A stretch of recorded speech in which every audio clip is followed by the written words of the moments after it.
ಅರ್ಜುನ ಕಾಣುವ ಎಲ್ಲವನ್ನೂ ವ್ಯಾಸರ ಪರಮಾನುಗ್ರಹದಿಂದ ಕಂಡು ಕಾರುಣ್ಯವನ್ನು ಮನಗಂಡು ಉಂಡು ತಾನು ಕೂಡ ಆ ಆನಂದದಲ್ಲಿ ಮುಳುಗಿ ಹೋಗಿ ಆನಂದದಿಂದ ಧೃತರಾಷ್ಟ್ರನಿಗೆ ಹೇಳ್ತಾ ಇದ್ದಾನೆ. ಅನೇಕ ವಕ್ತ್ರನಯನಂ ಅನೇಕ ಅದ್ಭುತ ದರ್ಶನಂ ಅನೇಕ ದಿವ್ಯಾಭರಣಂ ದಿವ್ಯಾನೇಕಾದ್ಯುದಾಯುಧಂ ದಿವ್ಯಮಾಲಂಬರಧರಂ ದಿವ್ಯಗಂಧಾನುಲೇಪನಂ ಸರ್ವಾಶ್ಚರ್ಯಮಯಂ ದೇವಂ ಅನಂತಂ ವಿಶ್ವತೋಮುಖಂ ದಿವಿ ಸೂರ್ಯ ಸಹಸ್ರಸ್ಯ ಭವೇದ್ಯುಗಪದುತ್ತಿತ ಯದಿ ಭಾಸತ್ಸದೃಶೀ ಸಾ ಸ್ಯಾತ್ ಭಾಸ್ತಸ್ತಸ್ಯ ಮಹಾತ್ಮನಃ. ಹ್ಯಾಕೆ ಕಾಣ್ತಾ ಇದೆ ಆ ರೂಪ?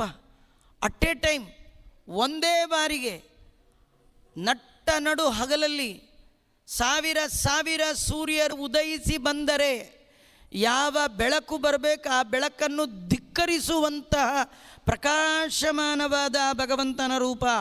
ಅನೇಕ ವಕ್ತ್ರಂ, ಎಲ್ಲಿಂದ ಎಲ್ಲಿವರೆಗೂ ನೋಡಿದ್ರು ಆ ದೇವರ ಮುಖಗಳು, ಅನೇಕ ಕಣ್ಣುಗಳು, ಅನೇಕ ಅದ್ಭುತ. ಅದ್ಭುತ ಅಂದರೆ ಭೂತ ಅಂದರೆ ಹಿಂದೆ ನೋಡಲಿಕ್ಕೆ ಸಾಧ್ಯ ಇಲ್ಲ, ಇಂಥ ಅದ್ಭುತವಾದ ದರ್ಶನವನ್ನು ಮಾಡ್ತಾ ಇದ್ದಾನೆ. ಆ ದೇವರ ಪ್ರತಿರೂಪದಲ್ಲಿ ಹಾಕಿಕೊಂಡ ಆಭರಣಗಳು, ಎಂಥ ಆಭರಣ! ದಿವ್ಯಾಭರಣ, ದೇವತೆಗಳಿಗೆ ಲಾಯಕ್ಕಾದ ಆ ಥರದ್ದೇ ಒಂದು ಮಾಡಿಸ್ಕೋಬೇಕು ಅಂದ್ಕೊಂಡಿದ್ದೀನಿ. ಮಾಡಿಸ್ಕೋಬೇಡಿ, ಅದೆಲ್ಲ ನಮ್ಮದಲ್ಲ ಯೋಗ್ಯತೆ, ಭಗವಂತಂದು. ನೋಡಿ, ತಿರುಪತಿ ವೆಂಕಟರಮಣ ಎಷ್ಟು ಹಾಕ್ಕೊಂಡ್ರು ಚೆನ್ನರಿ, ನೋಡ್ಲಿಕ್ಕೆ ಎರಡು ಕಣ್ಣು ಸಾಲದು ಅಲ್ವಾ? ನಿಲ್ವಾಭರಣ ಸುಂದರ. ನಿಮ್ಮ ಹತ್ರ ಎಷ್ಟೇ ದುಡ್ಡಿದ್ರು ನಾನು ಆ ಥರದ್ದೊಂದು ಕಿರೀಟ ಮಾಡಿಸ್ಕೋಬೇಕು ಅಂದ್ಕೊಂಡಿದ್ದೀನಿ ಅಂತ ಹೇಳ. ಯಾರಾದರೂ ಆ ಥರ ಕಿರೀಟ ಹಾಕ್ಕೊಂಡು ಬೀದಿಲಿ ಹೋದ್ರೆ ಬಿಡ್ತಾರಾ? ನೆಕ್ಲೆಸ್ ಹಾಕ್ಕೊಂಡು ಹೋದ್ರೇ ನೆಕ್ಕು ಲೆಸ್ ಮಾಡ್ತಾರೆ. ಕಿರೀಟ ಹಾಕ್ಕೊಂಡೋದ್ರೆ ಬಿಡ್ತಾರ? ತಲೆ ಸಮೇತ ಕಿರೀಟ ಹಾಕ್ಕೊಳ್ಳೋ ಯೋಗ್ಯತೆ ಅವಂದೇ ರೀ. ಅವನಿಗೆ ಮಾತ್ರ ಫಿಟ್ ಆಗುವಂಥದ್ದು ಅವನ ಆಭರಣಗಳೆಲ್ಲ ಏನಂದರೆ ಭಗವಂತನ ಯಾವ ಆಭರಣವು ನಾವು ನೀವು ನೋಡಿದ ಬಂಗಾರದ್ದಲ್ಲ. ದೇವರು ಧಾರಣೆ ಮಾಡುವ ಅಲಂಕಾರದ ಆಭರಣಗಳಲ್ಲಿ ಎರಡು ರೀತಿದಿದೆ ರೀ. ಒಂದು ಜಾಂಬೂನದ ಅಲಂಕೃತಂ ಅಂತಾರೆ. ಜಾಂಬೂನದ, ಈ ಜಂಬೂದ್ವೀಪದ ಒಳಗೆ ನಮ್ಮ ಕಣ್ಣಿಗೆ ಕಾಣದ ಒಂದು ದೊಡ್ಡ ನೇರಳೆ ಹಣ್ಣಿನ ಮರ ಇದೆಯಂತೆ. ಆ ಮರದ ಒಳಗೆ ಆನೆ ಸೈಜ್ ಹಣ್ಣು ಬಿಡುತ್ತಂತೆ. ಯಾರು ಕೀಳ್ಗೀಳೋರಿಲ್ಲ, ಅದೇ ಬೀಳುತ್ತಂತೆ ಕೆಳಗೆ. ಬಿದ್ದಾಗ ಅದರ ರಸ ಮರಳಲ್ಲಿ ಬೆರೆತು ಸೂರ್ಯನ ರಶ್ಮಿಯಿಂದಾಗಿ ಬಂಗಾರ ಆಗುತ್ತಂತೆ. ಆ ಬಂಗಾರದ ಆಭರಣವನ್ನು ಮಾಡಿಸ್ಕೊಳ್ತಾರಂತೆ. ಅದು ಭಗವಂತನ ಆಭರಣಗಳು. ಭೂಲೋಕದ ಬಂಗಾರ, KGF ಬಂಗಾರಗಳು, ಇನ್ನೆಲ್ಲೋ ಸಿಗುವ ಬಂಗಾರದ ಆಭರಣ ಭಗವಂತನ ಎಲ್ಲ. ಇನ್ನೂ ಒಂದು ಆಭರಣ ದೇವರದು ಅಂದರೆ ಸ್ವಯಂ ಲಕ್ಷ್ಮಿಯೇ ಆಭರಣವಾಗಿ ಭಗವಂತನ ಮೈಯನ್ನು ಅಲಂಕಾರ ಮಾಡಿದ್ದಾಳಾದ ಕಾರಣ ಅದು ವಿಚಿತ್ರ. ದಿವ್ಯವಾದ ಅನೇಕ ಆಭರಣಗಳು, ದಿವ್ಯವಾದ ಅನೇಕ ಆಯುಧಗಳನ್ನು ಭಗವಂತ ಧಾರಣೆ ಮಾಡಿದ್ದಾನೆ. ದಿವ್ಯವಾದ ಮಾಲೆ, ಒಳ್ಳೆ ಪೀತಾಂಬರವನ್ನು, ಒಳ್ಳೆ ಗಂಧವನ್ನು ನೋಡಿ. ಇಲ್ಲೆಲ್ಲ ದಿವ್ಯ ದಿವ್ಯ ದಿವ್ಯ ದಿವ್ಯ ಅನೇಕ ದಿವ್ಯ ಮಾಲ್ಯ, ದಿವ್ಯಾಂಬರ, ದಿವ್ಯಗಂಧ, ಅದರ ಅನುಲೇಪನ, ಇದೆಲ್ಲ ದಿವ್ಯ. ದಿವ್ಯ ಅಂದರೆ ಮನುಷ್ಯರಿಗೆ ಸಂಬಂಧಪಟ್ಟದ್ದಲ್ಲ, ದೇವತೆಗಳಿಗೆ ಸಂಬಂಧಪಟ್ಟದ್ದು, ದೇವಲೋಕದಲ್ಲಿರುವಂಥದ್ದು. ದೇವತ್ವದಲ್ಲಿ ನೋಡೆ ದಿವಿಜರೊಡೆಯನಾದ ಭಗವಂತನಿಗೆ ಭೂಲೋಕದ್ದೆಲ್ಲ ಇಲ್ಲ. ಹಾಗಾದ್ರೆ ನಾವು ಗಂಧ ಕೊಡ್ತೀವಲ್ಲ, ನೀವು ಕೊಟ್ಟದ್ದು ತಗೊಳ್ತಾನೆ ಅಂದರೆ ಕಾರುಣ್ಯದಿಂದ ತಗೊಳ್ತಾನೆ ಅಂತ ತಿಳ್ಕೊಳ್ಬೇಕೇ ವಿನ ನಮ್ಮ ಗಂಧ, ನಮ್ಮ ವಸ್ತ್ರ, ನಮ್ಮ ಪುಷ್ಪ ದೇವರಿಗೆ ಏನು ಬೇಕ್ರಿ? ಎಲ್ಲ ಕಡೆ ವ್ಯಾಪ್ತವಾದ ಆ ಭಗವಂತನ ರೂಪ. ದಿವಿ ಸೂರ್ಯ ಸಹಸ್ರಸ್ಯ ಭವೇದ್ಯುಗಪದುತ್ತಿತ. ಆಕಾಶದ ಒಳಗೆ ಒಟ್ಟಿಗೆ 1000 ಸೂರ್ಯರು ಬಂದರೆ, ಅನಂತ ಸೂರ್ಯರು ಬಂದರೆ ಎಂತಹ ಭಾಸ, ಹೊಳಪು ಅದಕ್ಕೆ ಸದೃಶವಾದದ್ದು, ಅದನ್ನು ಕೂಡ ಮೀರಿಸುವಂಥದ್ದು ಆ ಮಹಾತ್ಮನ ಬೆಳಕು ಅಂತ ಹೇಳ್ತಾ ಇದ್ದಾರೆ. ತತ್ರೈಕಸ್ತಂ ಜಗತ್ಕೃಷ್ಣಂ ಪ್ರವಿಭಕ್ತಮನೇಕದ ಅಪಶ್ಯದ್ದೇವದೇವಸ್ಯ ಶರೀರೇ ಪಾಂಡವಸ್ತದ. ಧೃತರಾಷ್ಟ್ರ, ಈ ಅರ್ಜುನ ನಾನಾವತಾರಗಳ ವಿಭಾಗವಾಗಿರುವಂತಹ ಸಮಸ್ತ ಜಗತ್ತನ್ನು ಕೃಷ್ಣ ಅವನಿಗೆ ತೋರಿಸ್ತಾ ಇದ್ದಾನೆ. ಒಂದೇ ಕಡೆ ಆ ಭಗವಂತನ ವಿಶ್ವರೂಪವನ್ನು ನೋಡ್ತಾ ಇದ್ದಾನೆ. ನೋಡಿ ಏನಾಯಿತು ಅವನಿಗೆ, ಅರ್ಜುನನಿಗೆ ವಿಸ್ಮಯಾವಿಷ್ಟ, ಭಾಳ ಆಶ್ಚರ್ಯ ಆಗ್ತಾ ಇದೆ. ದೇವರು ನೋಡಿದ್ರೆ ಆಶ್ಚರ್ಯ ಆಗಲ್ಲ, ನಾವು ದಿನ ನೋಡೋ ಕೃಷ್ಣ ತದೇಕ ಚಿತ್ತರಾಗಿ ನೋಡಿದ್ರೆ ನಿನ್ನೆ ನೋಡಿದ ರೂಪ ಇವತ್ತಿಲ್ಲ, ಇವತ್ತು ನೋಡಿದ ರೂಪ ನಾಳೆ ಇಲ್ಲ, ನಿತ್ಯದಲ್ಲಿ ಆ ರೂಪ ಇಷ್ಟು ಚಂದ ಕಾಣ್ತಾ ಇದೆ. ತತಸ್ಸ ವಿಸ್ಮಯಾವಿಷ್ಟೋ ಹೃಷ್ಟರೋಮ ಧನಂಜಯ. ದೇವರನ್ನು ನೋಡಿ ಅವನಿಗೆ ರೋಮಾಂಚನ ಆಗ್ತಾ ಇದೆಯಂತೆ, ಆಶ್ಚರ್ಯದಿಂದ ಮೈಯೆಲ್ಲ ಬೆವತಿಟ್ಟು ಹೋಗಿದೆ. ಪ್ರಣಮ್ಯ ಶಿರಸಾ ದೇವಂ ಕೃತಾಂಜಲಿರಭಾಷದ. ಅದ್ಭುತವಾದ ಭಗವಂತನ ರೂಪ ನೋಡಿದ ಅರ್ಜುನ ಸಾಷ್ಟಾಂಗಸ್ಕಾರ ಮಾಡಿಬಿಟ್ಟ. ಎರಡೂ ಕೈಗಳನ್ನು ಮುಂದಿಟ್ಟು ಕೈ ಮುಗಿದು ಸ್ತೋತ್ರ ಮಾಡ್ತಾ ಇದ್ದಾನೆ. ಪಶ್ಯಾಮಿ, ನೋಡಿದೆ ಸ್ವಾಮಿ ಅಂತಾನೆ. ಮೊದಲು ನೋಡಬೇಕು ಅಂತ ಅಂದ್ಕೊಂಡಿದ್ದೆ, ನಿನ್ನಿಚ್ಛೆಗೆ ಬಂತು, ನೋಡಿದೆ. 3 ಕೆಲಸ. ಮೊದಲು ನಮಗೆ ಬರಬೇಕು, ಆಮೇಲೆ ಅವನಿಗೆ ಬರಬೇಕು, ಅಂದರೆ ಕೈಗೂಡುತ್ತೆ. ನೋಡಬೇಕು ಅನ್ನುವ ಬಯಕೆ ತೀವ್ರ ಆಗಬೇಕು. ಇದಕ್ಕೆ ಶ್ರವಣ ಬೇಕು. ಶ್ರವಣ ಮಾಡಿದರೆ ನೋಡುವ ಬಯಕೆ ಬಂದು ಆ ಬಯಕೆ ದೇವರ ಇಚ್ಛೆಗೆ ಬಂದರೆ ಪಶ್ಯಾಮಿ, ನೋಡಿದೆ. ಏನು ನೋಡಿದೆಯಪ್ಪ? ತವ ದೇವ ದೇಹೇ ಸರ್ವಂ ತಥಾ ಭೂತ ವಿಶೇಷ ಸಂಘಾನ್. ನಿನ್ನ ದೇಹದ ಒಳಗಿರುವ ಪ್ರಾಣಿ ಪ್ರಪಂಚವನ್ನು ಕಂಡೆ. ಮತ್ತೆ ಬ್ರಹ್ಮಾಂಡ ಮೀಶಂ ಕಮಲಾತನತ್ತಂ ಋಷಿಂಚ ಸರ್ವಾನುರಗಂಚ ದಿವ್ಯಾನ್. ಬ್ರಹ್ಮದೇವರನ್ನು ಕಂಡೆ, ಋಷಿಗಳನ್ನು ಕಂಡೆ, ಅನೇಕ ಹಾವುಗಳನ್ನು ಕಂಡೆ, ಅನೇಕ ಬಾಹುದರ ವಕ್ತ್ರ ನೇತ್ರಂ ಪಶ್ಯಾಮಿ ತ್ವಾಂ ಸರ್ವತೋ ಅನಂತ ರೂಪಂ. ನಿಂದು ಹೇಗಿದೆ ರೂಪ? ನಾಂತಂ ನ ಮಧ್ಯಂ ನ ಪುನಸ್ತವಾದಿನ್ ಪಶ್ಮಿ ವಿಶ್ವೇಶ್ವರ ವಿಶ್ವರೂಪಂ. ತುದಿ ಮೊದಲಿಲ್ಲದ ರೂಪ, ಸ್ಟಾರ್ಟಲ್ಲಿ ಎಂಡೆಲ್ಲಿ ಗೊತ್ತಾಗ್ತಿಲ್ಲ, ಮಧ್ಯ ಯಾವುದು ನೋಡೋಣ ಕಾಣ್ತಾ ಇಲ್ಲ. ಎಲ್ಲಿ ನೋಡಿದ್ರು ಅಲ್ಲೆಲ್ಲ ನಿಂದೆ ನಿಂದೆ ನಿಂದೆ ನಿಂದೆ. ಅಲ್ಲಿ ನೋಡಲು ರಾಮ, ಇಲ್ಲಿ ನೋಡಲು ರಾಮ, ಜಗವೆಲ್ಲ ರಾಮ. ದೇವರು ಬರೀ ಬಾಯಲ್ಲಿ ಹೇಳೋದಲ್ಲ, ತೋರಿಸ್ತಾ ಇದ್ದಾನೆ. ಕಿರೀಟಿನಂ, ಸಾವಿರ ಸಾವಿರ ತಲೆಗಳಿಗೆ ಸಾವಿರ ಸಾವಿರ ಹೊಳೆಯುವ ಕಿರೀಟಗಳು. ಕೆಲವು ಸತಿ ತಲೆ ಇರುತ್ತೆ ರೀ, ಕಿರೀಟ ಇರಲ್ಲ. ಈ ರಾಮಾಯಣ ಸೀರಿಯಲಲ್ಲಿ ಕಡೆಗೆ ಸೈನಿಕರಿಗೆಲ್ಲ ಎಷ್ಟಂತ ಕಿರೀಟ ತರಲಿಕ್ಕೆ ಸಾಧ್ಯ. ಎಷ್ಟೋ ಜನಗೆ ಡಬರಿ ಬೋರ್ಲ್ ಹಾಕಿ ಕಳಿಸ್ಬಿಟ್ಟಿದ್ರು ತಲೆ ಮೇಲೆ, ಅದೇ ಕಿರೀಟ. ದೇವರಿಗೆ ಇಷ್ಟೊಂದು ರೂಪ ಕಿರೀಟಗಳಿದೆಯಾ ಅಂದರೆ ಎಲ್ಲವೂ ಕೂಡ. ಕಿರೀಟಿನಂ ಗದಿನಂ ಚಕ್ರಿಣಂಚ ತೇಜೋರಾಶಿಂ ಸರ್ವತೋ ದೀಪ್ತಿಮಂತಂ ಪಶ್ಯಾಮಿ ತ್ವಾಂ ದುರ್ನಿರೀಕ್ಷಂ. ಅಷ್ಟು ಸುಲಭ ಅಲ್ಲ ನಿನ್ನ ಈ ರೂಪವನ್ನು ನೋಡೋದು. ನಿನ್ನ ಇಚ್ಛೆ ಇಲ್ಲದೆ ಯಾರಿಗೂ ಕೂಡ ನೋಡಲಿಕ್ಕಾಗದ ನಿನ್ನ ರೂಪವನ್ನು. ಪಶ್ಯಾಮಿ ತಮಕ್ಷರಂ ಪರಮಂ ವೇದಿತವ್ಯಂ ತಮಸ್ಯ ವಿಶ್ವಸ್ನಿಧಾನಂ ತಮವ್ಯಯ ಶಾಶ್ವತ ಧರ್ಮಗುಪ್ತ ಸನಾತನಂ ಪುರುಷೋ ಮತೋ ಮೇ. ನಿನ್ನನ್ನು ನೋಡಿ ನಾನು ಈ ರೀತಿಯಾಗಿ ತಿಳಿದಿದ್ದೇನೆ. ತಮ್ಮ ಅಕ್ಷರಂ, ನೀನೇ ಅಕ್ಷರ ಬ್ರಹ್ಮ ಅಂತ ನಿನ್ನನ್ನೇ ತಿಳ್ಕೊಳ್ಬೇಕು. ವಿಶ್ವ ನಿನ್ನನ್ನೇ ಆಶ್ರಯ ಮಾಡಿದೆ.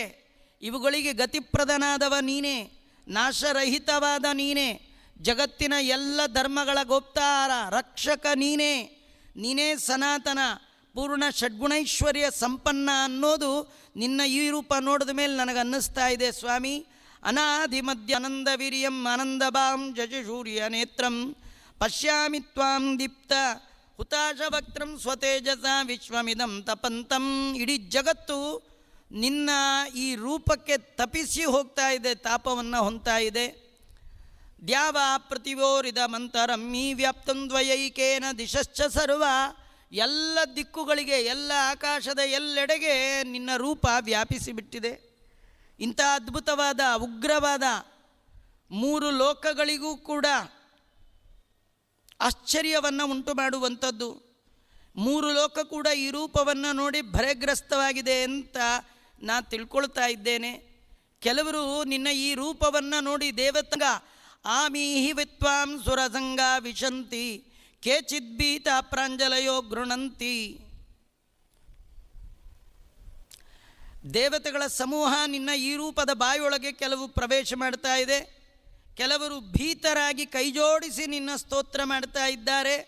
ಅನೇಕ ಋಷಿಗಳೇ ಮೊದಲಾದವರು ಜಗತ್ತಿಗೆ ಹೇ ಭಗವಂತ ಕ್ಷೇಮವನ್ನು ಉಂಟು ಮಾಡು ಅಂತ ಸ್ತೋತ್ರ ಮಾಡ್ತಾ ಇದ್ದಾರೆ. ಅನೇಕ ಸ್ತೋತ್ರಗಳಿಂದ ಹೊಗಳುತ್ತಾ ಇದ್ದಾರೆ. ಆದಿತ್ಯರು, ರುದ್ರರು, ವಿಶ್ವೇದೇವರು, ಈ ಎಲ್ಲ ದೇವತೆಗಳು ನಿನ್ನನ್ನು ಆಶ್ಚರ್ಯದಿಂದ ನೋಡ್ತಾ ಇದ್ದಾರೆ. ಅಂದರೆ ದೇವತೆಗಳಿಗೂ ಕೂಡ ಆಶ್ಚರ್ಯಕರವಾದ ರೂಪ ನಿಂದು.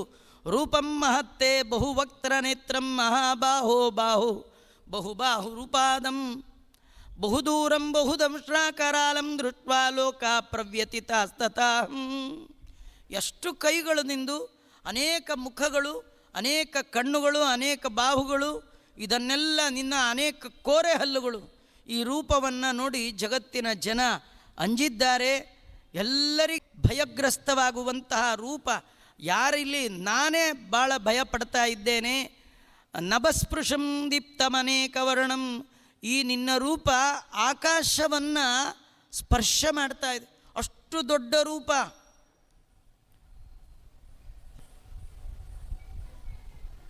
ದಂಶ್ರಾಕರಾಲಾನಿ ಚತೆ ಮುಖಾನಿ, ನಿನ್ನ ಕೋರೆ ಹಲ್ಲು, ಪ್ರಳಯಾಗ್ನಿಗೆ ಸಮಾನವಾದ ನಿನ್ನ ಮುಖ, ಯಾವ ದಿಕ್ಕೆಲ್ಲ ಮರ್ತು ಹೋಗ್ತಾ ಇದೆ. ದಯಮಾಡಿ ಪ್ರಸೀದ ದೇವೇಶ ಜಗನ್ನಿವಾಸ, ಈ ಅದ್ಭುತ ರೂಪವನ್ನು ನೋಡುವ ಸಾಮರ್ಥ್ಯ ಇನ್ನು ನನಗಿಲ್ಲ, ನನ್ನಲ್ಲಿ ಪ್ರಸನ್ನನಾಗು ಅಂತ ಕೇಳ್ಕೊಳ್ತಾ ಇದ್ದಾನೆ. ಭೀಷ್ಮದ್ರೋಣ ಸೂತ ಪುತ್ರಸ್ತತಾಸೌ ಸಹಸ್ಮದೀಯೈರಪಿಯೋಧ ಮುಖ್ಯೈ, ಎಲ್ಲ ದೃಷ್ಟನ ಮಕ್ಕಳು ನಿನ್ನ ಬಾಯನ್ನು ಪ್ರವೇಶ ಮಾಡ್ತಾ ಇದ್ದಾರೆ. ಭೀಷ್ಮಾಚಾರ್ಯರು, ದ್ರೋಣಾಚಾರ್ಯರು, ಕರ್ಣ, ಇವರೆಲ್ಲರೂ ಕೂಡ ನಿನ್ನ ಬಾಯಿಯೊಳಗೆ ಪ್ರವೇಶ ಮಾಡ್ತಾ ಇದ್ದಾರೆ. ದುರ್ಯೋಧನಾದಿಗಳು ವಕ್ತ್ರಾಣಿತ್ತೇ ತ್ವರಮಣ ವಿಶಂತಿ ದಂಷ್ಟ್ರಾ ಕರಾಲಾನಿ ಭಯಾನಕಾನಿ ಕೇಚಿದ್ವಿಲಗ್ನ ದಶನಾಂತರೇಶು ಸಂದೃಶ್ಯತೆ ಚೂರ್ಣಿತ ರುಕ್ಮಾಂಗೈ.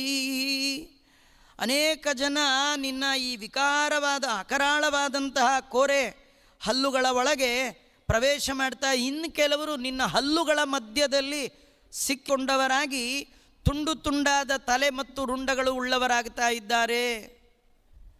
ಯಥಾ ಪ್ರದೀಪ್ತಂ ಜಲನಂ ಪತಂಗ ವಿಶಂತಿ ನಾಶಾಯ ಸಮೃದ್ಧ ವೇಗ ತಥೈವ ನಾಶಾಯ ವಿಶಂತಿ ಲೋಕಾತ್ ತವಾಪಿ ವಕ್ತ್ರಾಣಿ ಸಮೃದ್ಧ ವೇಗ. ದೀಪವನ್ನು ಕಂಡಾಗ ಎಲ್ಲೋ ಇರುವ ಹುಳ ಅದರ ಮೇಲೆ ಭಾರೀ ಆಕರ್ಷಣೆಯಿಂದ ವೇಗವಾಗಿ ಅದರ ಬಳಿ ಬಂದು ಸುತ್ತಿ ತನ್ನ ರೆಕ್ಕೆಯನ್ನು ಸುಟ್ಟು ಸಾಯುವಂತೆ ಎಲ್ಲೆಲ್ಲೋ ಇರುವವರು ಕಾಲನಾಮಕ ನೀನು ಬಂದಾಗ ನಿನ್ನ ಬಳಿಗೆ ಬಂದು ನಿನ್ನ ಬಾಯೊಳಗೆ ಪ್ರವೇಶ ಮಾಡಿ ಇಡೀ ಜಗತ್ತನ್ನೇ ನೀನು ನುಂಗುವಂತೆ ನನಗೆ ಕಾಣ್ತಾ ಇದೆ. ಲೇಲಿಕ್ಯ ಸಮಾನ ಸಮಂತ ಲೋಕಾನ್ ಸಮಗ್ರನ್ ವದನೈ ಜ್ವಲದ್ಭಿಃ ತೇಜೋಭಿರಾಪೂರ್ಯ ಜಗತ್ ಸಮಸ್ತಂ ಭಾಸಸ್ತವೋಗ್ರ ಪತತಂತಿ ವಿಷ್ಣು.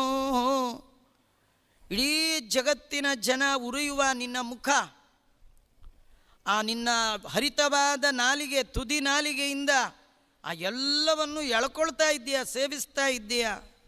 ನಿನ್ನ ಅತ್ಯುಗ್ರವಾದ ಈ ಕಾಂತಿ, ಈ ಕಾಂತಿಗೆ ಇಡೀ ಪ್ರಪಂಚವೇ ಬೆಚ್ಚಿ ಬಿದ್ದಿದೆ. ಆದ್ದರಿಂದ ಆಖ್ಯಾಹಿ ಮೇ ಕೋ ಭಗವಾ ಭವಾನ್ ಅನುಗ್ರರೂಪೋ ಸಮೋಸ್ತು ಮೇ ದೇವವರ ಪ್ರದ. ಭಗವಂತ, ಈ ಉಗ್ರ ರೂಪವುಳ್ಳ ನೀನು ಯಾರು ನನಗೆ ಹೇಳು. ಕೃಷ್ಣ, ನಿಂಗೆ ನಮಸ್ಕಾರ ಮಾಡ್ತಾ ಇದ್ದೇನೆ, ನನ್ನಲ್ಲಿ ಪ್ರಸನ್ನನಾಗು. ನಿನ್ನ ಈ ಅದ್ಭುತವಾದ ವ್ಯಾಪಾರವನ್ನು ಪರಿಪೂರ್ಣವಾಗಿ ತಿಳಿದುಕೊಳ್ಳುವ ಸಾಮರ್ಥ್ಯ ನಂದಲ್ಲ, ನೀನು ಯಾರು ಅಂತ ಕೇಳಿದ್ದಾನೆ.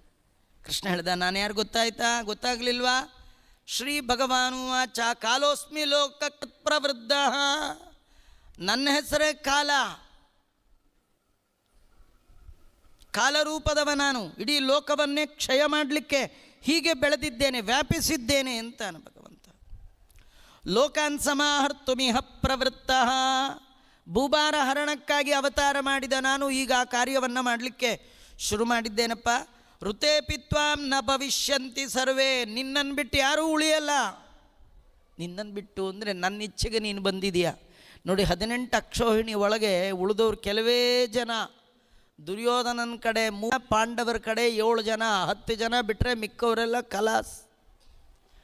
ಹೇಳ್ತಾನೆ, ನನ್ನ ಇಚ್ಛೆ ಇದು, ಇವರೆಲ್ಲರನ್ನೂ ಮುಗಿಸ್ಬೇಕು. ಅಲ್ಲ, ದೇವರಿಗೆ ನಮ್ಮೂರು ತಮ್ಮೂರು ಅದೇನಿಲ್ಲ ರೀ. ದೇವರಿಗೆ ಸ್ವಯಂ ತನ್ನ ಕಡೆಯ ಯಾದವರನ್ನೇ ಯಾದವಿ ಕಲಹ ಮಾಡಿ ಎಲ್ಲರನ್ನೂ ಮುಗಿಸಿದ ಭಗವಂತನಿಗೆ ಅದನ್ನೇ ಹೇಳ್ತಾ ಇದ್ದಾನೆ ಕೃಷ್ಣ. ಹಿಂದೆ ಹೇಳಿದ, ನನಗೆ ಯಾರ ಮೇಲೆ ಅಟ್ಯಾಚ್ಮೆಂಟ್ ಇಲ್ಲ, ಏನಿಲ್ಲ, ನಾ ಬಂದಿರೋದೇ ಕೆಲಸ ಮಾಡ್ಕೊಂಡು ಹೋಗ್ತಾ ಇರ್ತೀನಿ.